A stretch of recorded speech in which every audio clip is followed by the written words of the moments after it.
মেয়েরা যে কত টলারেন্ট সেটা মানে আমি আজকে দেখলাম, একটা পেশেন্টকে দেখেই এই উক্তিটা করছি। ওর বেশ কয়েক বছর ধরেই অন অ্যান্ড অফ ব্লিডিং হচ্ছে মাসিক ছাড়া, এবং যখনই ও ইন্টারকোর্স করে তখনই ওর ব্লিড করে, কিন্তু ও কাউকে দেখানোর কোনোদিন দরকার মনে করেনি, ও এটাকেই নর্মাল কিভাবে ভেবে নিয়েছিল। তো যখন আমরা এক্সামিন করলাম তখন আমি দেখছি ওর জরায়ুর মুখের এই যে সার্ভিক্স পোর্শনটা যখন আমরা দেখি এখান দিয়ে, দেখলাম একদম দগদগে ঘা হয়ে রয়েছে, জাস্ট কিছু না করলেও ওখান থেকে ব্লিড করছে। তো দেখো, সেটা তো একদিনে কারোর এরকম তো হয় না, এবং ওর হিস্ট্রিও বয়ে যাচ্ছে যে বেশ কয়েক বছর ধরে ওর এরকম যখন তখন ব্লিডিং হয়, কিন্তু কেন জানি না ও কাউকে দেখায়নি এবং কিছু করেনি। তো আমরা তো তাকে, এবং তার হিমোগ্লোবিন ড্রপ করে এখন 7।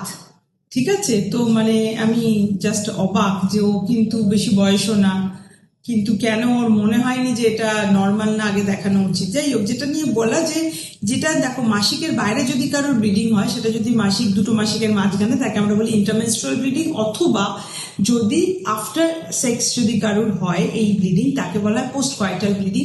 এগুলো কিন্তু অ্যাবনর্মাল, এটা হওয়ার কথা না। তাহলে জরায়ুর মুখে হয় গ্রোথ বা পলিপ বা ঘা, কিছু না কিছু একটা আছে যেটা ব্লিড করাচ্ছে, অথবা ইউট্রাসের মধ্যে কোনো ঝামেলা আছে, সেটার জন্য হতে পারে। তো সেইটা নিয়ে কখনোই বসে থাকবে না, তার সঙ্গে সঙ্গে একটা গাইনোকোলজিস্টকে দেখাবে। সিম্পল কয়েকটা টেস্ট, একটা স্পেকুলাম এক্সামিনেশন, একটা প্যাপসমিয়ার, একটা ইনফেকশনের চেক, একটা আল্ট্রাসাউন্ড, যেগুলো করলে আমরা ইজিলি ডায়াগনোজ করতে পারি। অনেক সময় কিছু ব্লাড টেস্ট লাগে।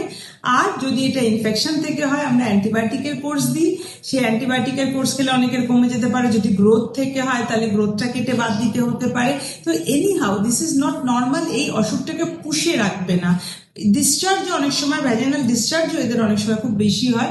কেউ কারোর সাদা ডিসচার্জ, কারোর সাদার মধ্যে হয়তো রক্তের ছিটে দেখতে পাচ্ছ। This are not normal. তো এইগুলো অ্যাবনর্মাল জিনিসটা পুষে রাখবে না, তাড়াতাড়ি যদি দেখাও তাড়াতাড়ি এই কষ্ট থেকে মুক্তি পাবে।